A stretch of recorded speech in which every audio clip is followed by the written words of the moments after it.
What's up, everybody?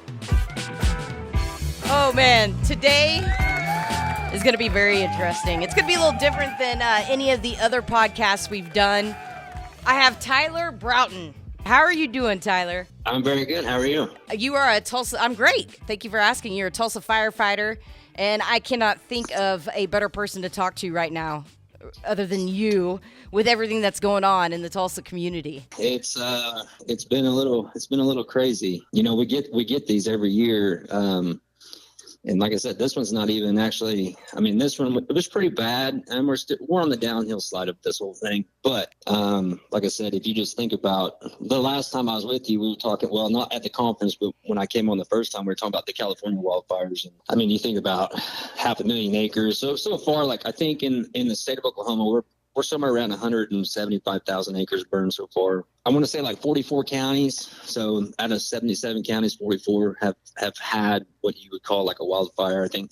And I can't remember exactly, like 65 or 70% of those were under 10 acres. But like we were talking about the California things, like these are different because it doesn't matter like how many acres, it matters how many structures are on that acreage. So, you know, all our communities around here, right before we got on here, Berry Hill just I saw confirmed that 21st Street is under control. So Sapulpa Fire Department was helping with that one, and Tulsa was helping with that one. Now, comparing it, I know the California fires were, just massive. I don't want to, take away what's going on here. However, it was really hard to contain those fires in California. Our biggest thing here is, I mean, obviously the wind, because we're so dry right now anyway, and then you add the wind on top of it. Most of your tactics for like wildland firefighting, like back burns and all that stuff kind of go out the window. It's very hard to do when it's wind driven like this.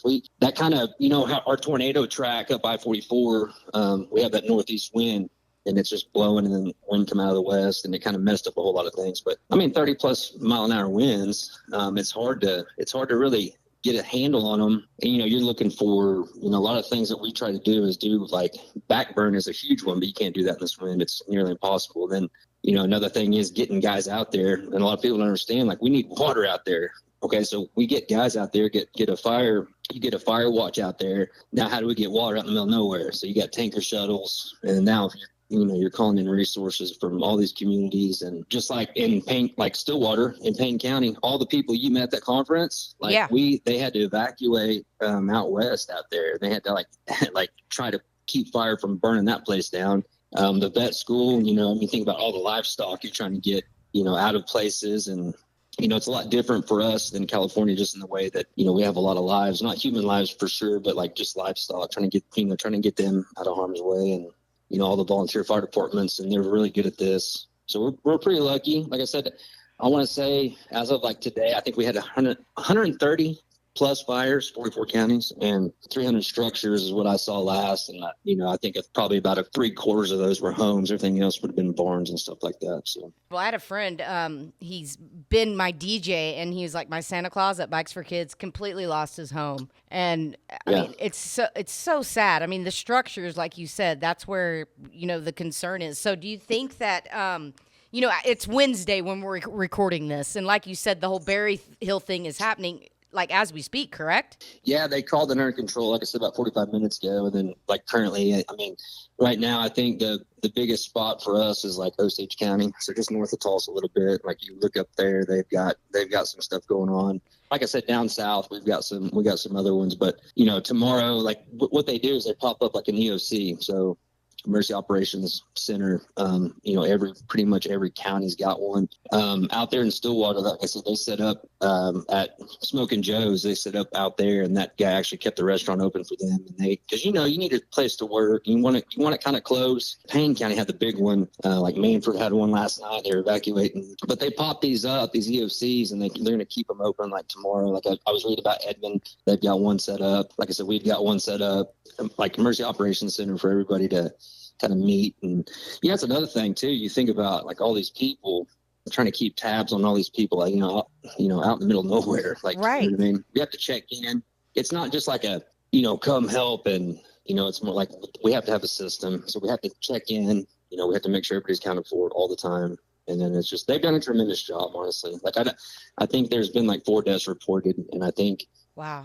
I don't know exactly where those were from, but a lot of the tactics that we try to deploy, like the wind just kind of, Yeah. and this is just weird. You know, it's just a weird time. We just got this wind for 4 straight days. Like, it's just like, this doesn't always happen. So, Yeah, yeah. So I feel like this is very rare. Like outside just feels weird, you know? And especially on Friday, what's it like as a firefighter? Like on Friday with all that dust and just the dirt going everywhere. Like, how scary is that? I mean, you cannot see 5 feet in front of you. well, that's another thing too. Like, these guys like in brush rigs and stuff driving, they're driving out in the middle of nowhere and they can't see. Like, if you've ever done it before, it's kind of scary because you've got somebody, like we call it just pump and run. So we got some guy on a nozzle while you're driving. Well, you don't want to run over your buddy. You can't see nothing. Like N95 mask. Obviously, when you're fighting these fires, you're not going to be wearing an air pack like you would in like a structure fire, right? Because it's just not feasible. So like these guys are, breathing all this stuff in, for multiple days at a time, like logistical nightmare trying to get, people in place. And like I said, I was talked about the water shuttle thing, bringing in tankers and trying to get, because there's no hydrant, in the back 40, right? So water shuttle operations, refueling vehicles. Logistically, it's a nightmare trying to get, when you put the whole plan together. They've done a great job. The whole state has. A lot of our smaller departments around, our area are just, they're really kind of turned up and built for this. So they're ready. Oh yeah, like I said, we have the Dusty Horton wildfire. We have the conference that you went to is a hazmat deal, but we have the Dusty Horton which thing. I'm going to play that podcast here in a little bit. Yeah, but they train for that stuff. You know what I mean? Like that's their wheelhouse, and it's perfect. So we just kind of come together, and it's a beautiful thing when it works. Should we be concerned, or do you think that you guys got it under control? Well, I think like I said, we're in a lot better shape right now than we were at this time yesterday, and then like I said, tomorrow is going to be. We're going to have the same weather. But as far as like, stuff in place, like for like your municipalities and stuff like that, the urban areas are still going to be like at risk a little bit. Like I said, the one in Osage County right now is going pretty good. Like I said, you got the lake up there. They got natural fire breaks, stuff like that. And like I said, they're looking at all that stuff. So no, to answer your question, not be concerned, but just kind of be aware. Right. There's a lot of things that, like you always hear about, don't flick your cigarette butt outside. Like, this goes for structures too. I mean, wind-driven fire, like an apartment complex, is going to be a huge deal. I mean, as I sit in my apartment. Yeah, normally you get a stop on it pretty soon, right? And then, something like this, you're looking for a fire break, and then you're like, okay, well, we're stopping here because, like, you're really, you don't want to put people at risk. You're obviously going to search that. Think about, like I said, the vet school. They're trying to get all those animals out of there. Right. It's just a nightmare, and think about all the cattle. I mean, we don't have a number on that yet, but there's a lot of stuff that goes into it. It's not just I'm going to send some dudes out here in a truck and put it out. And a hose. Like I said. Yeah, yeah. Like the tall grass prairie, like in Osage County, that's what I'm saying. That grass is, here's another thing on top of that. Like we're just now getting into spring, so like, all these ranches and things like that. Okay, well now all the food is gone, right? Now we have to bring in hay until it regrows. So a lot of farmers and ranchers were, banking on, this.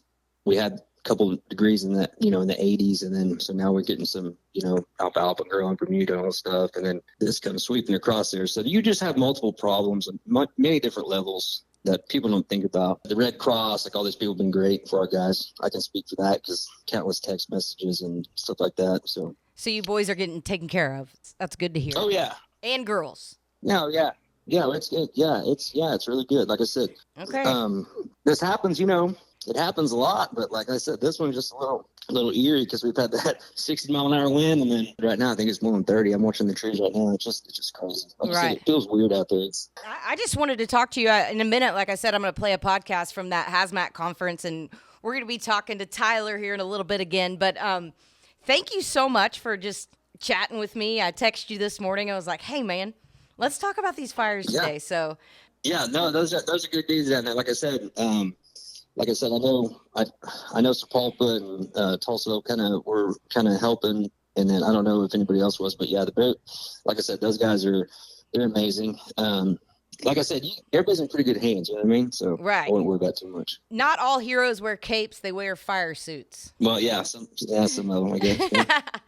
Tyler, I appreciate your time. No, I appreciate you. Thank you so much. We're gonna switch things up a bit. I took Nat Cash Radio on the road. Yes, we went to Oklahoma City. I went to the Hazmat Conference. This is something I've never done. I've been wanting to do this. I've been wanting to take my equipment so I can practice and do more interviews on the road. So here we go. We're going to learn more about fire. Guys, I'm surrounded by firefighters. Let me just tell you that. There's fire everywhere. The calendars lie. Yes. It's I'm not here true. with Ricky. How are you doing? I'm good. How are you? I'm good. You put on this conference. You get to hang out with all the firefighters. Yes, ma'am. If you could sum up this conference, it looks like it's a lot of fun. It is. It's a lot of work. We spend about a year planning it, but it is a lot of fun. It's 4 days of training. We do a lot of hands-on training, a lot of lecture. We bring in guest speakers. This year we have Daryl Strawberry. Which is so cool. Which is so cool. And random. Why Daryl Strawberry? My assistant director, who's also on this planning committee, is a huge sports fan. Okay. So he is always looking for a sports figure to come to this conference. Last year we had Rudy Rudiger from the movie Rudy. Yes. He was here, and the year before that, we had old retired football player. I can't remember his name. Yeah, but he loves sports, and he wants to motivate these firefighters. Yeah, and like sometimes a lot of these conferences, when they bring in speakers, they're speakers that have relevant experience to the industry. They're hazmat speakers. Daryl Strawberry's a hazmat speaker. No, but a lot of the other speakers, yes. Well, a lot of the other conferences that bring in speakers, they're industry experts. And so we wanted to do something a little different. Bring in speakers that aren't industry experts that can try to motivate them a little better. Okay. Give them a little different perspective on life. And just give them a little bit of a break from what they're doing here. Okay. The hazmat world is hard. It is a love-hate. People love it or hate it. And they're working with chemicals that can kill you. Yeah. If you're on the wrong side of the wind, on a chemical spill, you can die. So they take it very seriously, and How they often love what does they a do. hazmat spill or something? I mean, a gas pump at a gas station overflowing and spilling on the ground is a hazmat incident. Yeah. Hazardous materials. Mm-hmm. Duh. And so they're supposed to call a company to clean it up. Yes. Do they? My brother owns a restoration company. So shout out to Reset. Depends on where you live. Obviously, we in Oklahoma, we have a lot of oil and gas. We have a lot of pipeline. So we have a lot more chance of a big incident occurring than maybe somebody in the Pacific Northwest. So a lot of it is regional. But yeah, Texas, Oklahoma, Kansas, places that have a lot of pipeline, a lot of industry. So what's a day like here at the Hazmat Conference? The Oklahoma Homeland Security Hazmat Conference. Right. It's a mouthful. Chaotic. Yeah. And what are all the booths for? So we have a lot of vendors that come. Yeah. That sell products or services that are related to hazmats. We can't do what I saw we Homeland do. Security here. Yes. So Homeland Security funds the majority of the conference. Okay. And we used to send about 50 firefighters to Hot Zone in Houston every year. When COVID happened and everything shut down, those conferences stopped. And so Homeland Security started looking at the funding that they were using to send those firefighters to Houston and decided that we could affect more people doing it ourselves. Okay. And spend just a little bit more money. Yeah. It's expensive. We bring in instructors from across the country, and we even have an instructor here from Canada this year. That's cool. Yeah, he's cool. So it's nice that we're getting some worldwide recognition. We have people here from Canada and from South America this year. Really? Yeah, we've got a guy from Santiago, Chile. I'm pretty cultured. I had someone on the show from so I know the world. Yeah. I know my geography. Right? Well, Ricky, we got to get some more. What other guests should I get on here? What are you thinking? I think that we should bring. We need to get a firefighter. Right. So I've got a guy that I'll bring in here, and he is a firefighter, but he works full time for Verizon. Verizon, most people don't realize that they have a full hazmat team. The phone company? The phone company, yes, they have a hazmat team. Okay. And their team, it's called Merit. He would have to tell you what it means, but they have lots of toys and drones, and they respond to hazardous materials. They responded to California wildfires. Really? Yeah, they respond to natural disasters, just to provide services to other first responders. So their system's kind of cool. I'll let him talk about that though. Okay. He's way more knowledgeable than I am about it. Well, I appreciate you sitting down with me. Well, thank you for having me. Yeah. Thank you for coming to our conference. Heck yeah. And I know promoting this is us. super random, but I wanted to take the show on the road. So I thought this was a good warm up. We appreciate you being here. I found someone else to have on the podcast. Bobby, how are you doing? I'm living the dream. Living the dream. So hanging out at the Hazmat Conference in Oklahoma City, and you're from New York. New York City. New York City, recently retired from New York City Fire Department.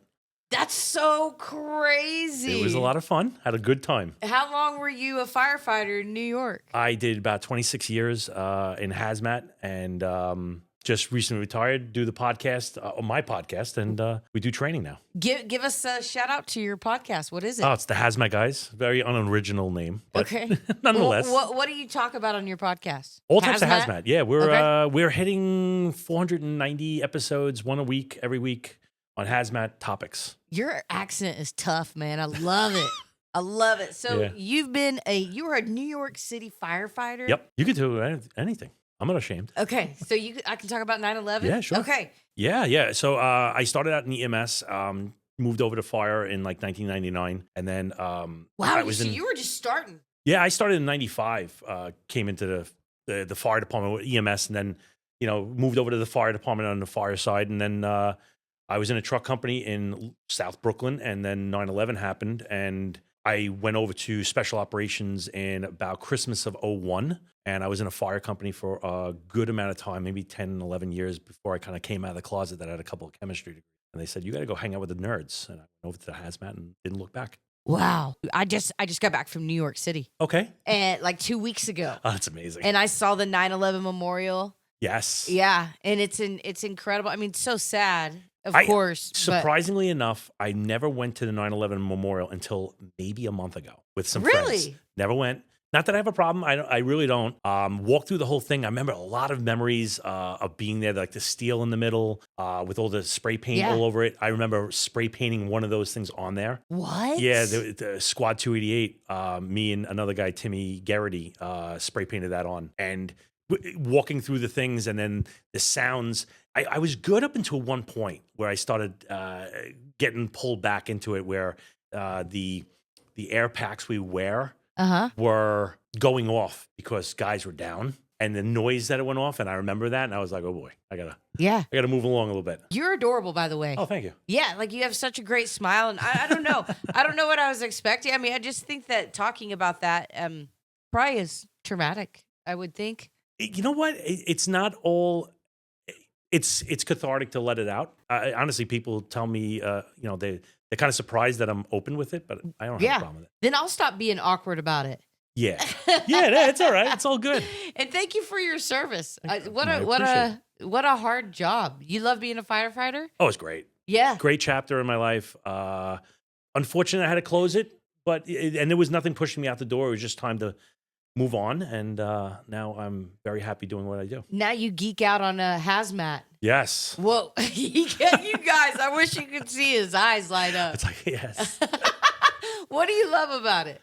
You know what? It's the connection. I like. I don't get in front of the classroom as much as I did. Now that we're kind of where we are, I kind of steer the ship. Yeah. I'm the CEO, so the admin, but I get to go to conferences and engage with people, and I love seeing the light bulb go on and keeping them engaged. It's a balancing act of engagement. So if I can keep everybody from looking at their phones for the full 90 minutes, then I've done it. I bet you do it, man. I do pretty good. I do all right. Yeah. I love your attitude. I love your spark. This guy, if you could see his face, he is just smiles the whole time. You're like, what? Why are you so happy? I love it. Don't change, I Bobby. won't. I'll try not to. Give another shout out to your podcast. The Hazmat Guys podcast, you can find it everywhere. I hear you guys have a lot of followers. Yeah, we depends on the episode. Some episode topics are sexy, and they get like 70,000 downloads a week. That's crazy. Yeah, some are not sexy, and they get 5,000. But it's all about the clicks. All right, Hazmat Guys, check it out. Thanks, Bobby. Thank you, Tyler. How are you doing, Tyler? I'm good. How are you? Good to see you again. Yeah, you too. You've already been on the podcast once, and now we're mobile. We're mobile. I brought it on the road. Road travel show for sure. What do you think? I like it. I'm happy you came. I'm glad you got to experience this. Yeah, this is really cool. It is cool. Hazmat. Who knew fire could be so cool? I know, right? Well, yeah. Right. Cool. Yeah. It is cool. So what do you do for the? Go ahead and give it a shout out because she was like, Tyler. Yeah, Homeland Security is funding all this. Yes. So we've got, like I said, I'm with OSU. I had a class on Wednesday, got one on Saturday. Okay. Doing vendor night tonight, just kind of meet and greet people and just have, it's a good time. So what are the plans for the day? So what's a day like here at the Hazmat Conference? well, we got Daryl Strawberry talking right now. Which is so cool. Yeah. So Daryl's in there. And then, like I said, we have classes this afternoon, and then me and Dan do vendor night 5:30, meet and greet, and just kind of answer questions, kind of like what we're doing now. Right. So last time I spoke to you, we were talking about how to become a firefighter, and you said, Natalie, at 46, blah, blah, blah, you can't. Okay, so I had someone come up to me, and they were like, what does it take to become a firefighter? So I want you to go over it again. What are the qualifications Well, to become a firefighter, man or woman? the first thing is you have to drop out of college. I'm just kidding. No, but seriously, yeah, I mean, EMT is the biggest thing in Oklahoma for us. And EMT, firefighter one. So you have to be an EMT firefighter in Tulsa, right? Yeah. Well, yeah, for the city. You can't just be a firefighter. For the city of Tulsa, yeah, you have to be an EMT. Yeah. Oh, okay. And that's typical. Some places require a paramedic license, some people, but that's the biggest one is EMT, and then some volunteer experience, pretty much. So. Do you think a firefighter? Why should anyone become a firefighter? Like I told you, like my grandpa, I think you're just born with it. Like my grandpa could fix anything, so I looked up to him. So I think that's why I just want to be that person. You know what I mean? Yeah, a hero. Man, I wouldn't say a hero, but something like that. I wouldn't not quite a hero. Oh, okay. Okay. Well, thank you so much for having me here. I was excited to take this equipment on the road, and now It's cool. Yeah. getting to talk to a bunch of heroes. This is beautiful. Thank you, Nat. I appreciate you. All right, Kelly. I hear that you're from Verizon. Yes, I'm an industrial hazmat chief for Verizon. I wear a bunch of hats. Okay. Tell me about these hats. So hat-wise, one of them, I'm an Oklahoma State University Fire Service training instructor. Bless you. That was a lot. Absolutely, yeah. As well as you just mentioned Verizon, and then I'm also an assistant chief at the Deer Creek Fire Protection District, so over EMS and special operations. How does one get? So did you start as a firefighter? How does one become wearing all those hats? Well, it actually started, I was in the military, and then I worked for a communications company, where I got my background from in communications. Okay. Then I volunteered for a local fire department, and I've always been on the volunteer side. But the path that way led me into the hazmat path, and then into taking over an industrial hazmat team. That's a lot. So what are you doing at this conference right now? Well, this is a great conference. So this is my third year here. I actually have some of my team here as well.